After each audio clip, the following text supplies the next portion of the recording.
Hello! Today we're going to be talking about the Han Dynasty and more specifically the Chunggong-tu or the Spring Palace paintings. And I know that my hairband, and shirt are not accurate to the time period, but I also just wanted to try the makeup out, so I picked at least a somewhat artsy shirt for this. Okay, sex is power, sex is confidence, and while known it's the most important to recognize, sex is everywhere. It climbs up on the grounds of morality, making a fight against or for feminism, depending on your stance. It makes a confusing play on power dynamics as well. But does sex and lust have a purpose, or is it just another attention grabber? Well, the ancient Chinese seem to think it had a much higher purpose than just the word of lust or sex. 吃色 xingye, also meaning appetite for food and lust are only natural, was a common saying and concept from the philosopher Mencius. It, like it sounds, was meant as a way to show that, of course, what was happening was normal, because we're only human beings, and the highest desires tend to be lust and food. And while China was known and renowned for a lot, one of the biggest histories lies in Chinese sex culture. They saw sex as the expression for primitive ancestors. It was a pursuit of happiness that was believed that it brought hope for a fruitful career. In these primitive societies, it was also the start of these types of artwork, the origin, if you will. In these primitive societies, they were not only taboo, but a lot of them were hidden, not well organized, or purposefully not protected and destroyed. But to really understand erotic art in ancient China, especially the Chunggong-tu or the Spring Palace paintings, we have to understand what these paintings actually did in society. Because despite how they might look to a modern viewer, they weren't created simply to shock or entertain. The Chunggong-tu functioned as both moral instruction and sexual education, especially from the Han Dynasty onward.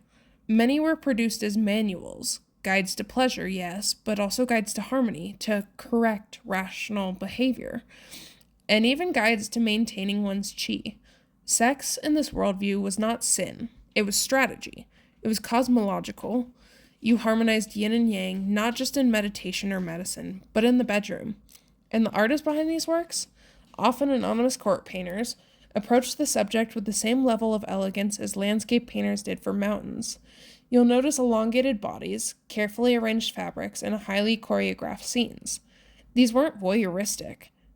They were snapshots. They were planned compositions with symbolism in posture, gesture, and space. A curtain half open was an invitation. A discarded shoe meant spontaneity. A phoenix or peony hinted at fertility, prosperity, or feminine beauty. Everything served a narrative purpose. And what's especially interesting is that these artworks reflected power dynamics much more fluidly than we sometimes assume. Although men in elite classes had the most freedom, with multiple concubines and complex household structures, it was not uncommon for women to be represented as active agents in these paintings. Some hand scrolls depict them leading, teasing, or instructing their partners. The idealized woman of the Chunggong-tu is not meek. She's enigmatic, knowing, and often centered. And that has everything to do with how ancient China conceptualized desire. Desire wasn't something to be suppressed. It was something to be regulated, balanced, even optimized for health. Erotic paintings could be gifts, marital guides, status symbols, or even political commentary disguised under silk and ink.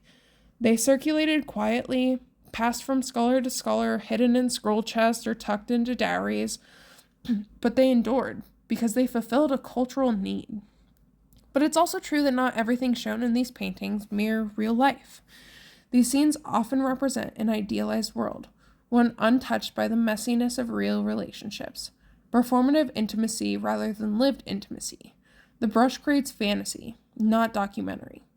And just like today's media, Chunggong-tu sometimes reinforced standards that were aspirational rather than realistic. With perfect bodies and perfect emotional composure, they had perfect outcomes, but still, their existence tells us something important. They show us that ancient China didn't simply tolerate sexual expression. It gave it space in art, philosophy, and even national identity. This erotic was part of the intellectual. Pleasure was part of the cosmic order.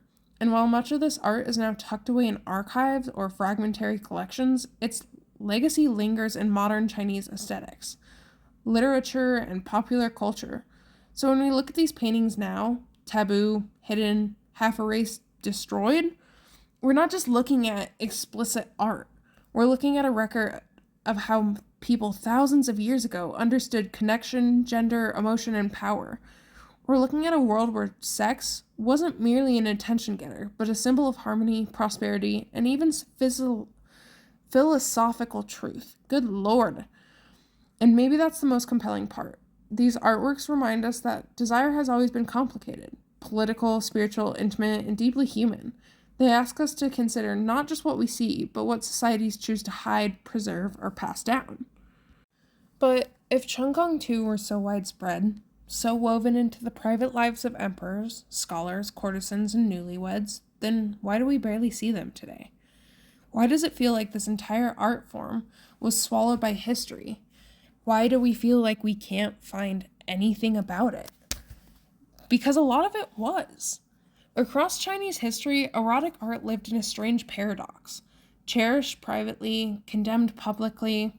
When dynasties fell or when new moral campaigns swept through the empire, these paintings were often the first things sacrificed. During the Han, and again during the Ming, Confucian officials targeted anything they believed distracted citizens from virtue. Spring Palace pictures, despite their artistic refinement, were lumped in with improper books. Many were burned in purges meant to restore order, as if desire itself could destabilize an empire. But the greatest destruction came much later, during the Cultural Revolution. Anything considered feudal, decadent, or bourgeoisie was labeled a threat to the new society. Scrolls that had been passed down hand to hand for centuries, kept in secret drawers and heirloom boxes, were suddenly dangerous to own. Families burned them quietly at night to avoid persecution. Antique shops had their inventories seized and torched. Museum collections were stripped and purified. And so page by page, album by album, a millennium of erotic painting disappeared. And these losses matter, not because of the explicit content, but because they erased an entire visual vocabulary of how ancient China understood pleasure, intimacy, and gender. What survives today is fragmentary. A page torn from an album, a scroll with half its scenes missing, or low-quality reproductions, smuggled overseas before the destruction. But the fact that anything survived at all tells us something important. It tells us that despite every attempt to silence desire, to moralize it, to hide it away, people still found value in these images. They protected them, they passed them on, they let them whisper across centuries. And maybe that's what makes Chunggong Tu so compelling today. They're not just erotic art. They're survivors of censorship, shame, politics, and time. They are proof that even in the most controlled societies, human intimacy finds a way to be seen.